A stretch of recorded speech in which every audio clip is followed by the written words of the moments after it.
I'm Maya Sterling, 26 years old, and for 2 years I was a ghost in my own town. Despite graduating summa cum laude with a 3.9 GPA in accounting, I couldn't get hired to file papers, let alone audit books. Why? Because my own father, Arthur Sterling, had systematically called every employer in the county to brand me a thief. He thought that by scrubbing hotel toilets while he laughed from his Mercedes, I'd finally crawl back to his control. He thought he'd broken me. But he didn't know about the wax-sealed envelope waiting for me at Vance Capital or the secret my grandmother Rose had kept for 15 years. Before we dive into how the tables turned, please like and subscribe if you believe family should protect you, not destroy you. And I'd love to know, where in the world are you listening to this story from right now? Drop your location and time in the comments. I read every single one. Now let's go back to the night my father's perfect world started to burn. The Sterling family looked like the American dream, gift wrapped in a lie. My father, Arthur Sterling, owned the most successful construction firm in the tri-state area.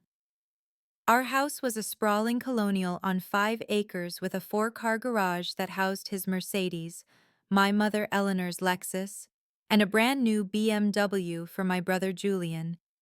A graduation gift for finishing business school, though we all knew Dad's donations bought that degree. In the Sterling household, there was a strict, unspoken hierarchy.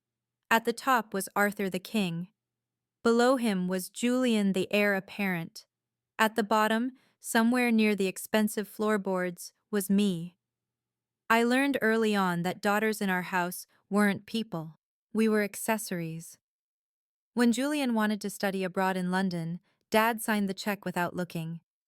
When I asked about a similar program 2 years later, Arthur didn't even look up from his steak. He just laughed and said, "What for, Maya? You're just going to get married and manage a kitchen.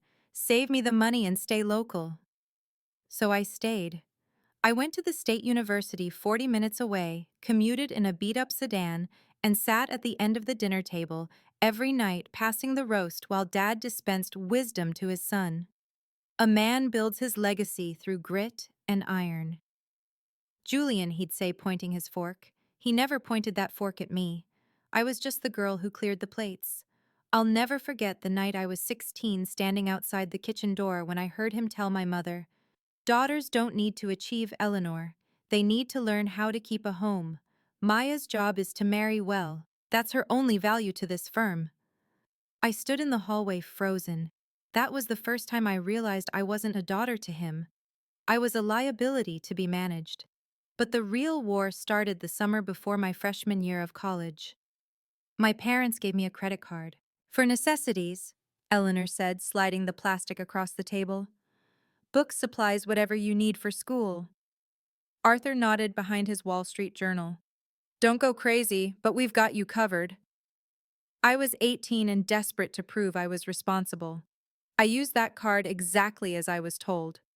I bought heavy accounting textbooks, a refurbished laptop from the campus sale, a graphing calculator, and basic supplies.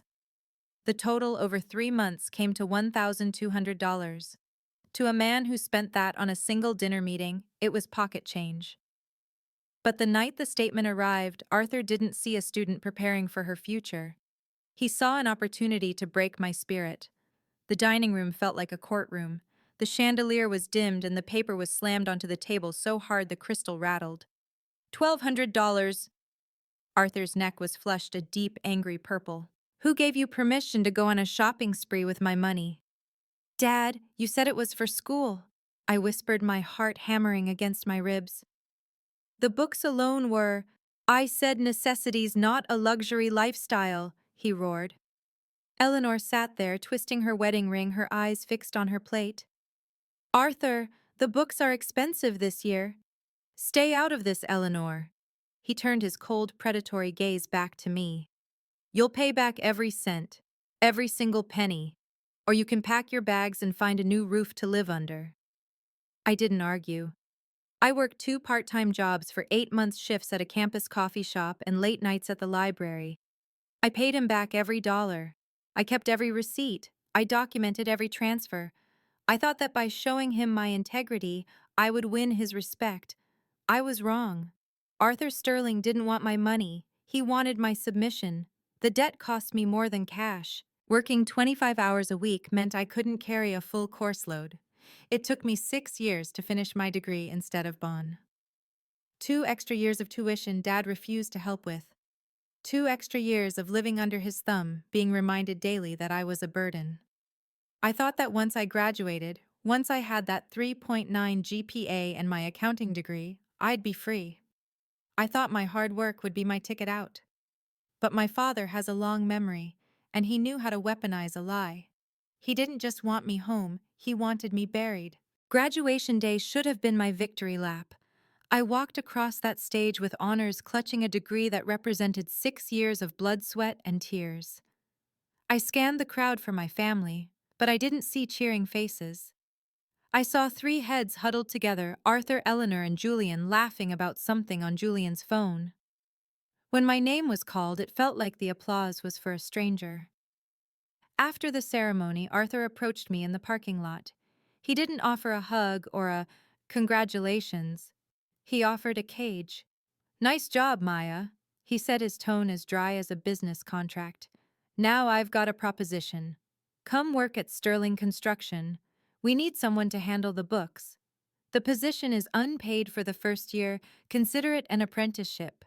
You'll live at home, help your mother, and in a few years when Julian takes over, you'll be useful to him." My heart sank. Unpaid, living at home, a servant to my brother's future. "I appreciate the offer, Dad," I said, trying to keep my voice steady. "But I've worked too hard for this degree to be someone's assistant. I want to build my own career. I'm going to find work on my own." Arthur didn't yell. He didn't even argue. He just smiled, that thin, razor-sharp smile that usually meant someone was about to lose a lot of money. "Fine," he whispered. "Try it your way." I didn't know then that he had just declared war. The first few weeks were hopeful. I applied to the top accounting firms in the city. My resume was flawless. My interviews were even better. At Miller & Associates, the hiring manager practically told me the job was mine.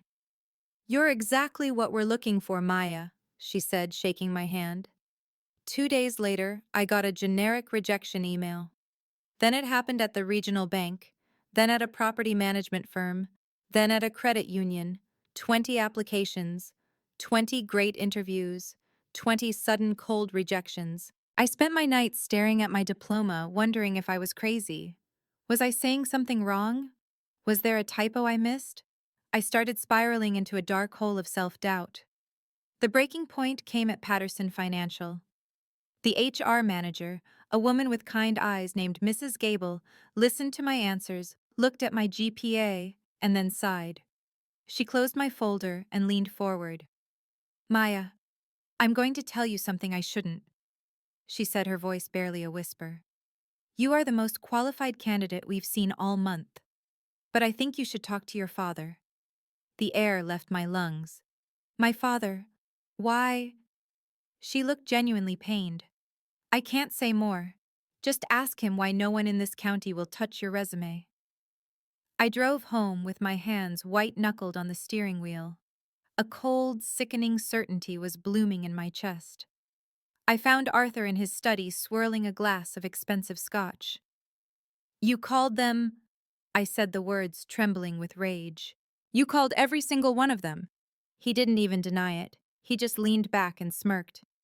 "I told them the truth, Maya. I told them you're a thief. I told them you stole $1,200 from your own family and that you can't be trusted with a ledger. I told them I was devastated by your behavior, but felt it was my moral duty to warn my colleagues." "I paid that money back," I screamed. "You know I did. You have the receipts." "That's not how I remember it," he said, his eyes turning to ice. "And in this town, my memory is the only one that matters. You thought you could make it without me. You thought you were better than this family. Now you see, without me, you are nothing." I looked at my mother standing in the doorway. She knew. She knew he was destroying my life, but she just looked away, retreating into the shadows of the hallway. She was a witness who chose to be blind.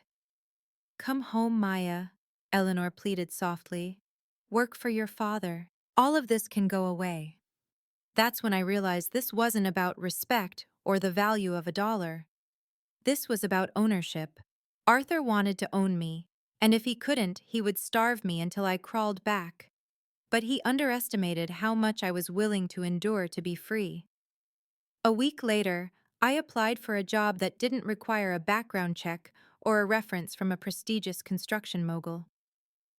I walked into the Willow Inn, a faded hotel on the edge of town.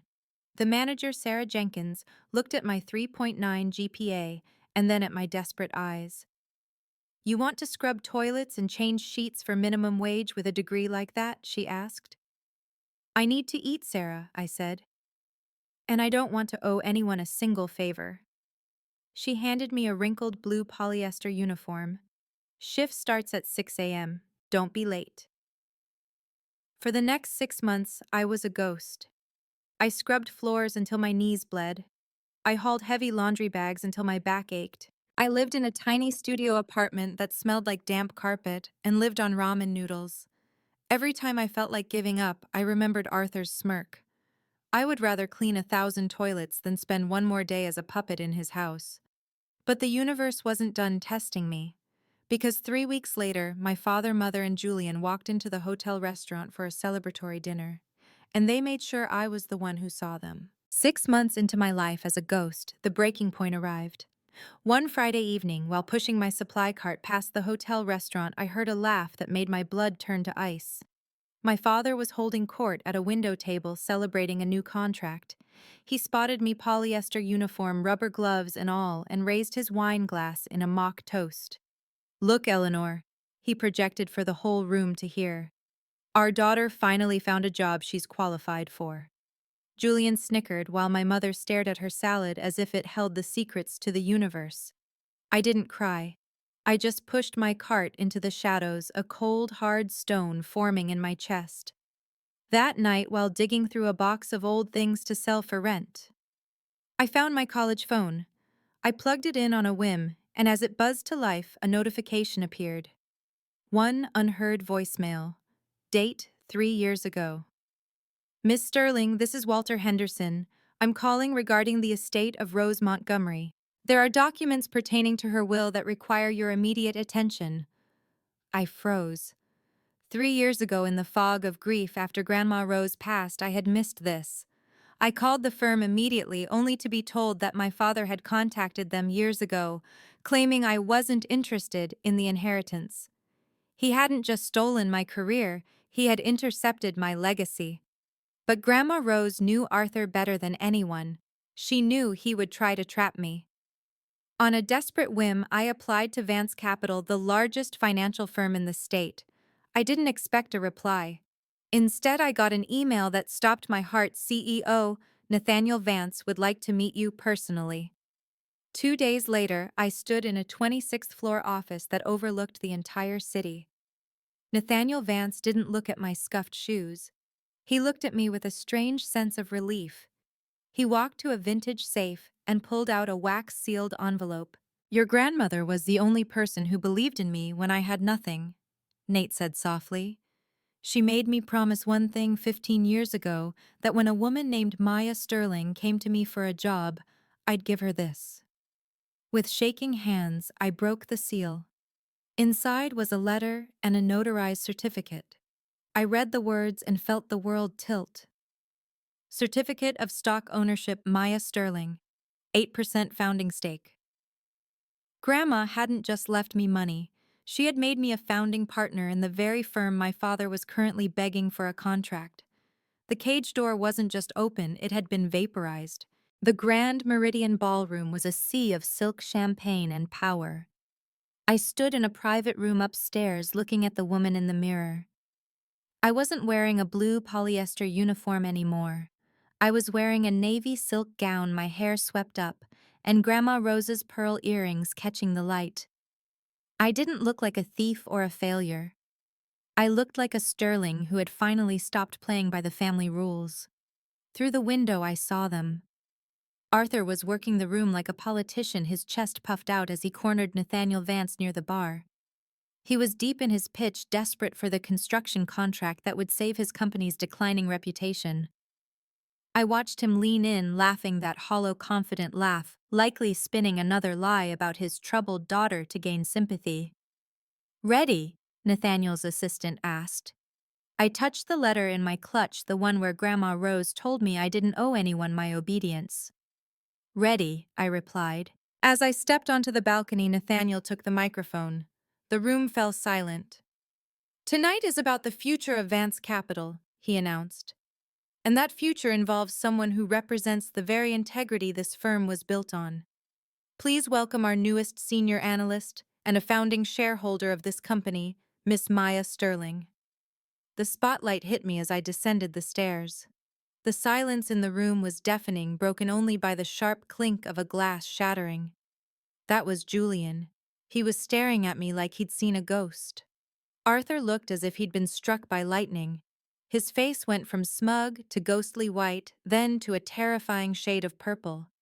He didn't care about the 200 witnesses. He stormed toward the stage, his face contorted. "Maya, what the hell is this security? This woman is a fraud. She's a thief who stole from my own home." Nathaniel stepped in front of me, his voice like iron. "Mr. Sterling, you are shouting at a woman who owns 8% of the firm you've been begging to do business with. Every lie you've told over the last 2 years, every call to an employer, every fabricated story about theft, we have it all documented. Your mother-in-law saw you coming 15 years ago, Arthur. She built a door you couldn't lock." Arthur's mouth opened and closed like a fish out of water. I did it for her own good, to teach her respect." "No," I said, stepping up to the microphone, my voice clear and steady. "You did it for control. But today, that ends. I don't hate you, Dad. I just don't need you anymore." The room erupted in whispers as the perfect Arthur Sterling was revealed to be a petty, vindictive man who tried to ruin his own child. He was escorted out as the crowd watched in disgusted silence. Today, my name is on the door of a 14th floor office. I have a life that belongs to me, a career I earned twice over, and a freedom that no amount of money could buy. Grandma was right, knowledge is freedom and truth is the ultimate revenge. I'm finally free. Setting boundaries with toxic family isn't cruelty, it's self-respect. My grandmother taught me that true love gives you wings, not a cage. If you're currently fighting for your own freedom, remember, keep building your own door because your worth is not defined by those who fail to see it. If Maya's journey inspired you today, please hit that like button and subscribe to From My Heart for more stories of justice and courage.